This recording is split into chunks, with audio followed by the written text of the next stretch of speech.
உள்ள ஆண்டவர் அவருடைய பவர் வச்சிருக்கிறாரு. இப்ப என்ன பண்ணணும்னா கேர்ஃபுல்லா பேசணும், ரெஸ்பான்சிபிளோட பேசணும், கவனமா பேசணும், பொறுப்பா பேசணும். கவனம் இல்லாம பேசினா ரொம்ப மோசமான வாழ்க்கையில ரொம்ப பெரிய கெடுதல்கள் உண்டாகும்.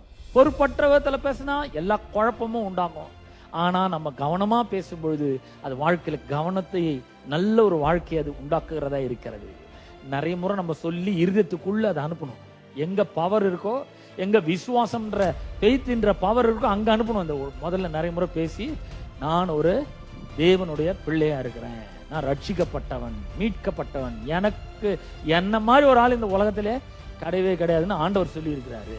ஒருவேளை நான் கண்ணாடியில் என்ன பார்க்கறதுக்கு ஒரு மாதிரி சாதாரணமா தெரியலாம், ரொம்ப பலவீனமா தெரியலாம். ஆனா நான் ரொம்ப பலசாலி. உள்ள அவ்வளவு பெரிய வல்லமை இருக்கு, உள்ள கர்த்தருடைய வெளிச்சம் இருக்கு, வார்த்தையினுடைய வல்லம் இருக்கு, கடவுளுடைய உயிர் தெழுந்த வல்லமை உள்ள இருக்கு, அவருடைய ஜீவன் இருக்கு. இது வெளிச்சம் இந்த இருள பிரகாசிக்கும். நான் எங்க போனாலும் அங்க வெளிச்சம் கூடவே வருது, எங்க போனாலும் ஆண்டவர் கூடவே வர்றாரு. பொறுப்பற்ற பேச்சு வாழ்க்கையை என்ன பண்ணிட குழப்பத்துக்குள்ள கொண்டு போய்விடும். ஆனால் சிறந்த பேச்சு வரும்பொழுது அது எப்படி இருக்குன்னா, அது நம்முடைய வாழ்க்கையை தெளிவுள்ளதாக ஆக்குகிறது.